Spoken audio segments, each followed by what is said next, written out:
মাঝে মাঝে খুব একা লাগে। নিজের ভেতর নিজেরই কোনো জায়গা থাকে না। অন্যের একটা ছোট্ট কথায় আমার রাতগুলো বেনিদ্র হয়ে যেত।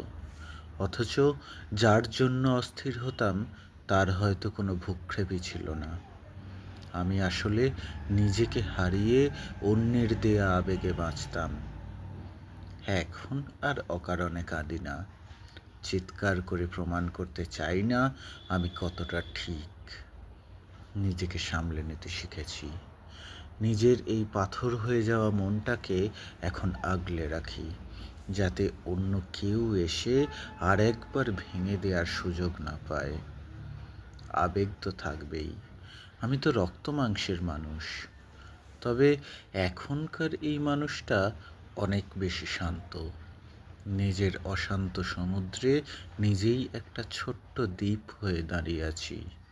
আমি আমার শেষ আশ্রয়।